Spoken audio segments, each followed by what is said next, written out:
Morning, everyone. Welcome. Now, today's topic is about how to find your passion and motivation. Get this.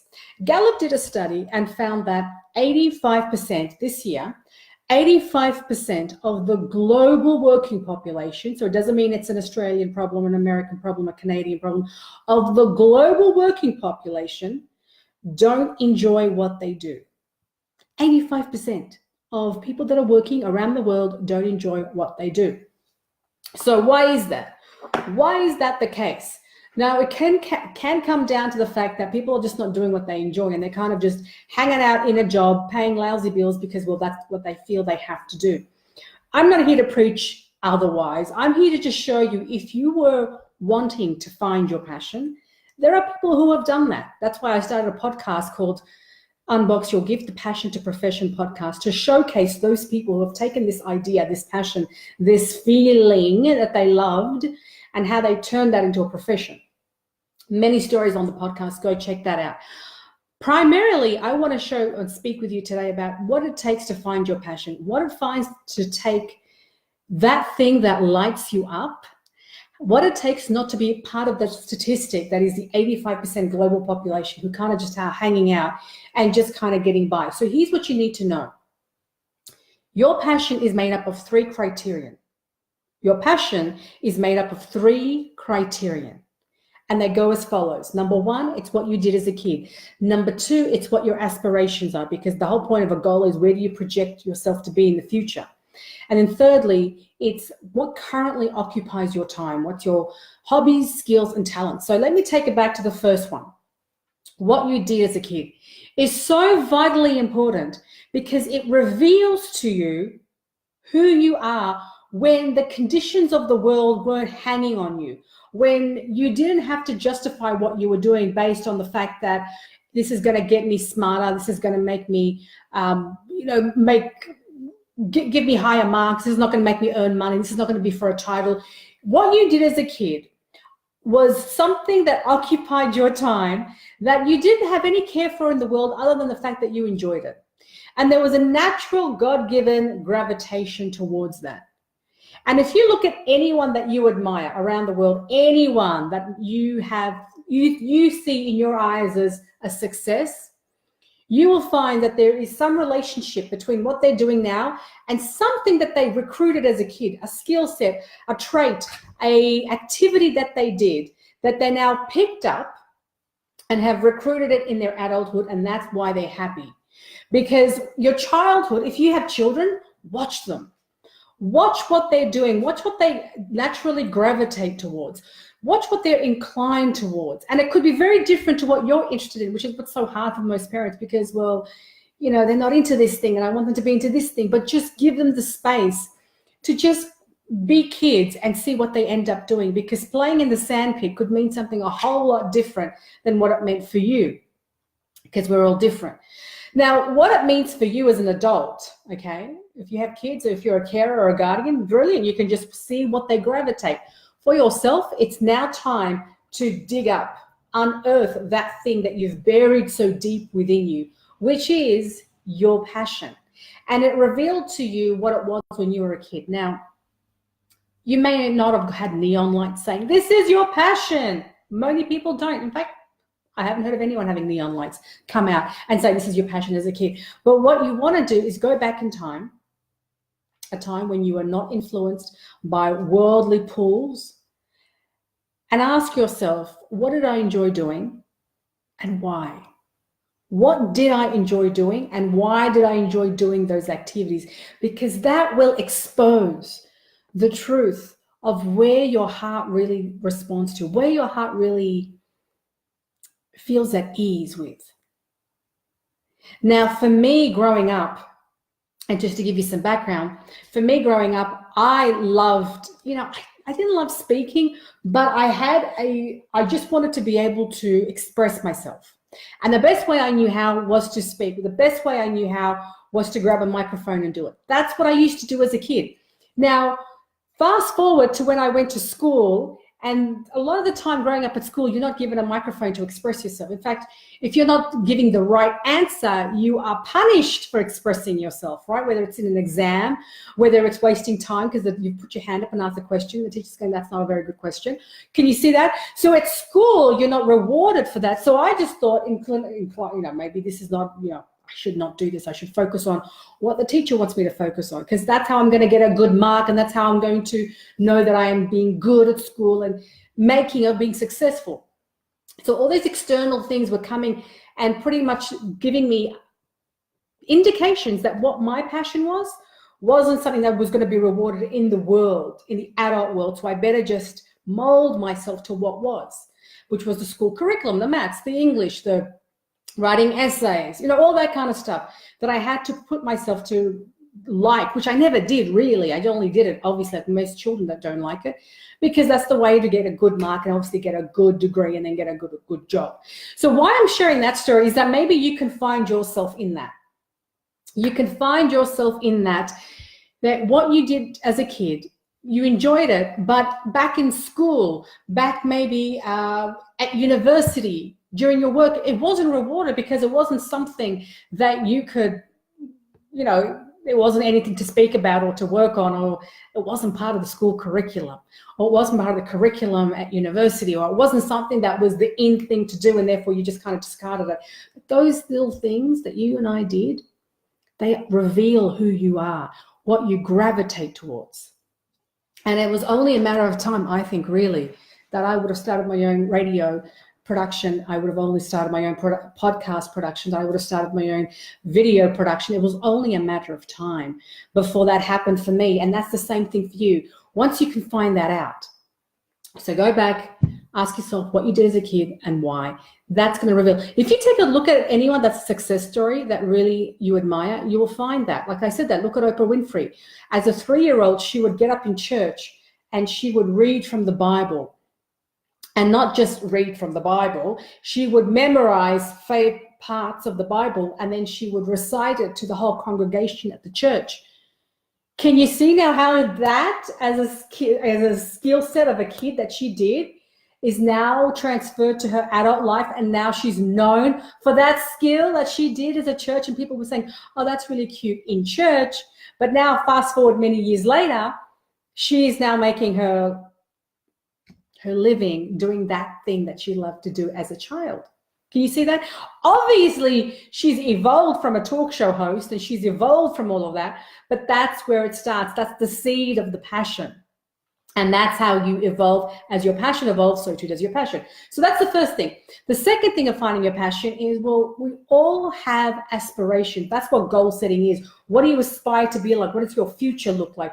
What do you want 2019 to look like, 2020 to look like, 5 years from now, 5 months from now, 5 hours from now? What is the projection, right? That's why we all wake up and we have goals and we study or we go to, whatever it might be for you. And the thing that you want to look at when you're finding your passion is not just what's my goal in the future, because it's like, if you don't know what your passion is, I don't know anything really. You'll be picking something that's really general, like I just want to be happy, or I just want to, well, what's going to give you happiness? Or I just want lots of money. Well, how much is a lot for you?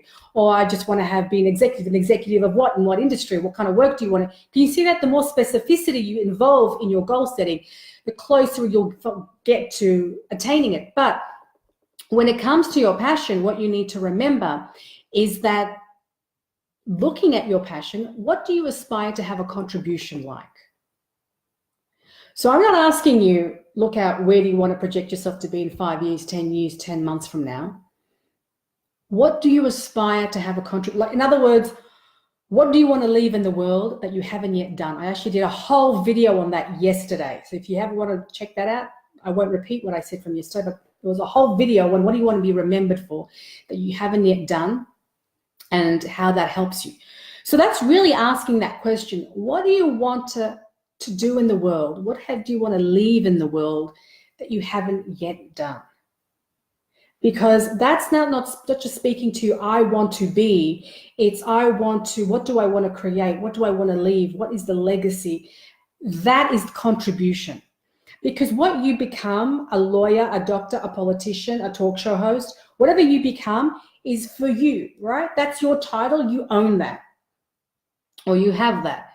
But where you derive your fulfillment, where you derive your contribution, where you derive your value isn't in just a title. It's what you can do with that title. It's what you leave with that title. It's the work that you create with that title. And that is the contribution that you want to give into the world. And so that is, what have you not done yet? What do you want to leave in the world that you haven't done?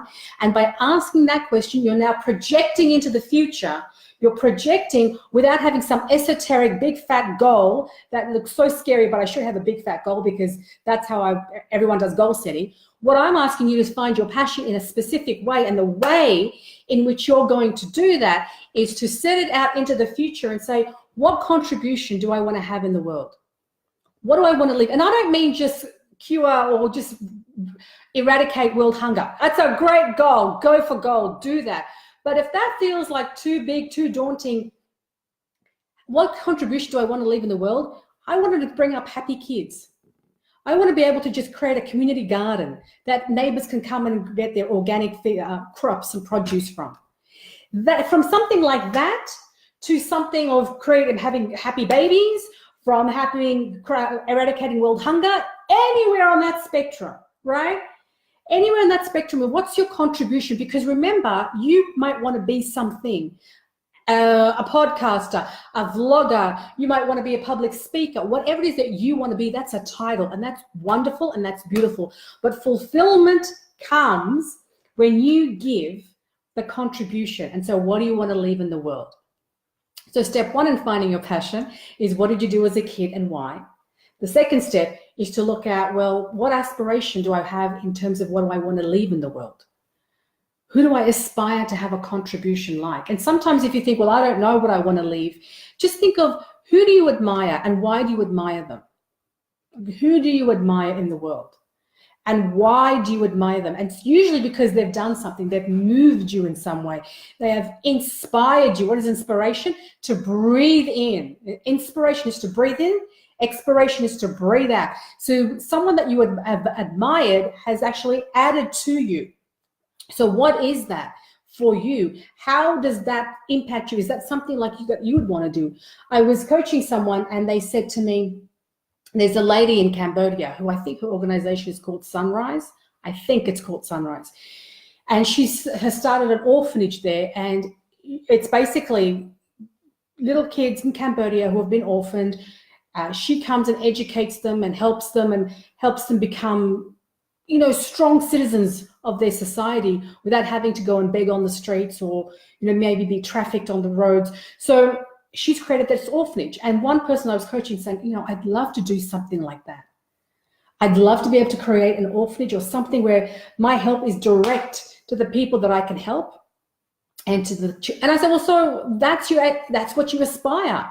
That's the contribution, to have direct contribution starting up an orphanage. If that's who you admire, if that's what you say, oh my God, I'd love to be able to do that, then that's what your inspiration is. That's what you aspire. And so that's important because that is another clue to what your passion is. But also ask the question, why do you want that?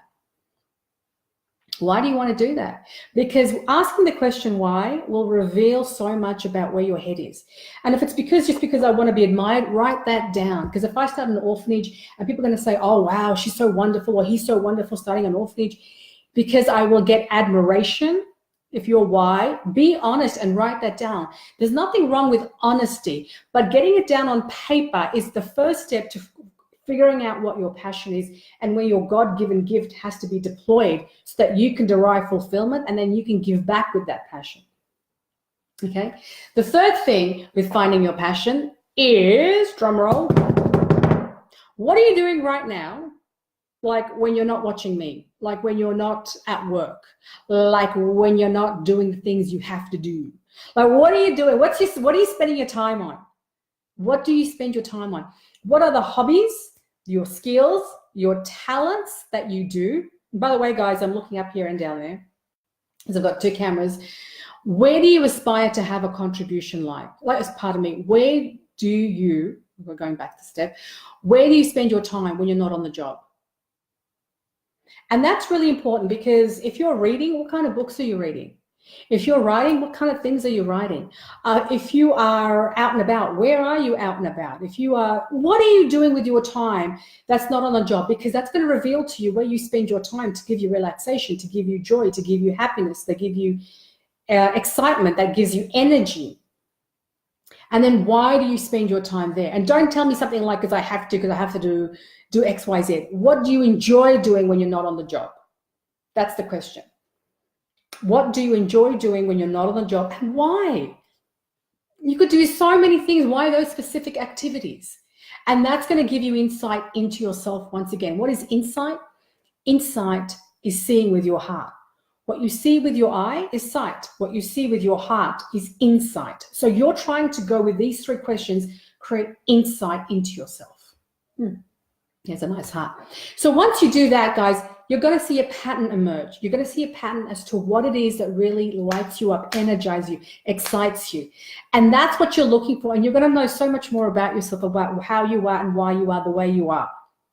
Now, there is no passion without building the foundation on your personality and your values. I've done a separate video on that, and a podcast on that, so go check that out. But those are the foundations of finding your passion. Now, how do you add motivation to that? How do you add motivation? Let me tell you one thing. Motivation comes from doing what you enjoy. If you enjoy something, you're going to do it more often. That's why they say, if you're going to start an exercise regimen, like I'm going to go and get fit, well, start an exercise that you enjoy. Don't run if you hate running. I mean, there's a separate time and place. Well, there's a separate time and place to push yourself. But if you just need to get fit, then just start out with some exercise that you enjoy. Dancing, cycling, rowing, whatever it might be that you enjoy. And once you enjoy and build momentum, now you can add other things to the mix to challenge you and to get you out of your comfort zone. But as far as your passion is concerned, it's the same thing. If you have to enjoy it first. How are you going to enjoy it? By finding your passion. How are you going to find your passion? By doing the 3 things we just discussed. Even better, go to unboxyourgift.com and download the free training video that's available, and I don't know how much longer for, that will teach you how to do it. So once you do that, once you find your passion, and that now that you are doing something that you enjoy, how do you keep motivation? Because even though you find your passion, doesn't mean every single day is going to be bliss. Doesn't mean every single day is going to be like out of this world amazing. It can be towards that. But there are going to be times you're going to be feeling dips. There are going to be valleys, and then they're going to be highs. They're going to be dips. They're going to be valleys, and they're going to be highs. So at the end of the day, motivation, the way to sustain motivation that I've learned for myself is it's going to sound so counterintuitive. You're going to go, what the? But this is the God honest truth. Motivation, long term, the key to that is keeping your word to yourself. That's the honest truth. And what do I mean by that? You want to write this down. Keeping your word to yourself is the ultimate motivator for any individual. How? Because when I say I'm going to wake up at 4 a.m. in the morning, and I do that, I'm building muscle in my courage and my confidence because I'm keeping to my word.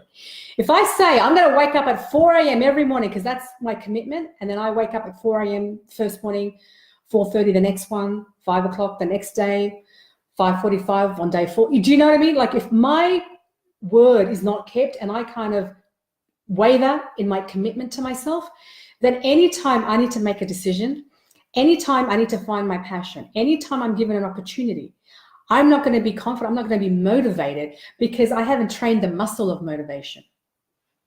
And motivation is really just keeping a commitment.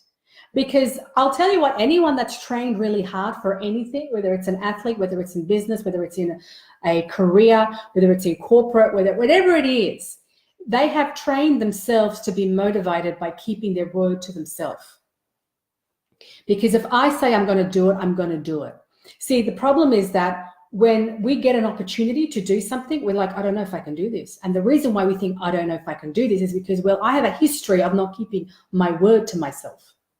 And so I might be excited right now in this moment because I've been to a seminar, I've read a book, or heard a teacher, or listened to a video. I might be really excited to find my passion and go after it.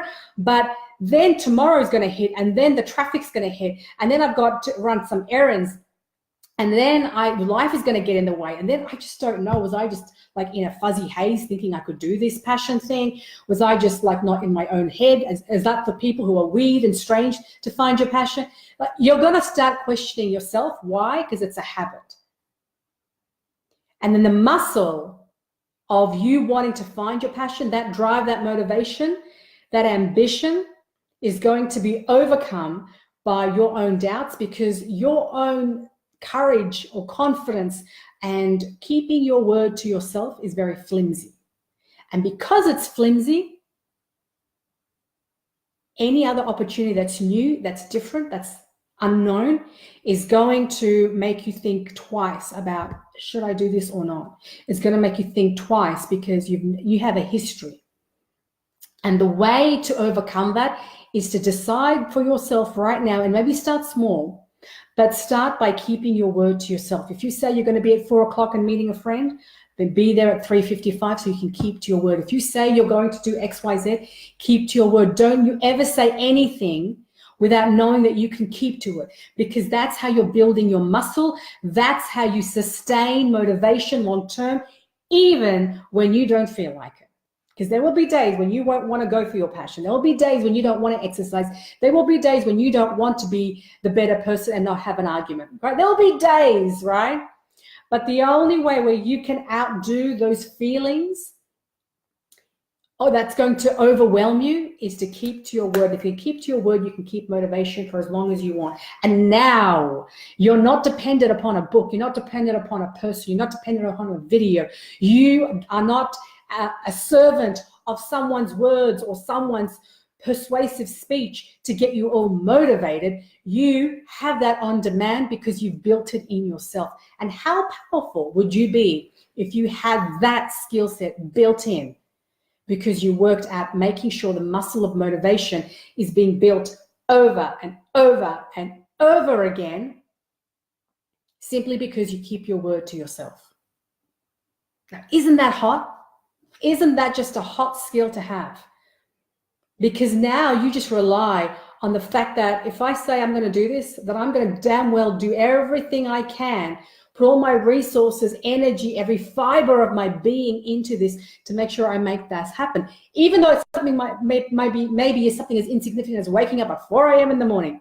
But as long as we can keep we stack it up, we stack up. Then when we get an opportunity, given by God, we're not going to go, can I do it? Am I good enough? Am I enough? Well, I'm going to find a way, because I always keep to my word. It doesn't mean we're going to not fail. It means we just, even though we fall short of the result, even though of that, we still keep to our word. And that builds the muscle so that the next time we attempt it, we make that better at progression. We tweak it and we go up and up and up until finally we get to the outcome that we're after. And that's how to find your passion and motivation. Your passion is made up of what you did as a kid, your aspirations, what do you aspire to have a contribution like? And thirdly, what occupies your time right now? That's how your passion is made up. It's all within you. It's not outside of you. It's not a test that you do online and it spits back an answer that you should be a carpenter, you should be a presenter, you should be a videographer. It's not like that. It's within you, because now you have control. And then at the same time, motivation, long term, is that which you keep to your word. When you keep to your word to yourself, to nobody else, but to yourself, you build the power. And then you build the resilience independently of any book, of any seminar, of any individual. If all those were taken away from you, and you're just left with God Almighty, and you know you can trust and put your faith in God first, and then in yourself, that you're going to meet that commitment no matter what. And that's the deal. Independent of any third person around you. Right? Does that make sense? That's real motivation, right? That's total gangster motivation. That's like, you can't touch me motivation. That's like, you try and put me down. I don't need, you can go to seminars, by all means, go read books, go and listen to the individuals that light you up. That's brilliant. Keep doing that. But wouldn't it be super duper if we could do that independently as well, if not even better? So that's how I wanted to leave that with you guys. If this has been of value to you, if you feel that this has made a difference for you, and if you know that someone else would benefit, then please click the share button. Please click it and just share it around, like it, give it a thumbs up, so I know that this is hitting home, so I know that this is making a difference, so I can give you more of this. And then by you sharing, by you liking it, by you giving me a heart with it, by you extending this to someone else, lets me know, that's my feedback, that this is the topics that really resonate with you, so I can give more of that to you. So wherever you are in the world, I hope this has been of benefit. Let me know how you go with it. I would love to know. Go and do some of these things. Go and keep to your word. Go and start small and build it up and build it up and build it up. And see how that changes your courage, your confidence, your esteem for yourself, how that really molds you differently than to where you are now. And then start looking for your passion. Look at those 3 things that we spoke about, and how can you go back and really mine those little gems that you've got in the background of your life that can really speak and really propel you and give voice to your passion. Have a beautiful day wherever you are, and I'll catch you soon. Remember, my advice to myself and to you: life is a gift, unbox it.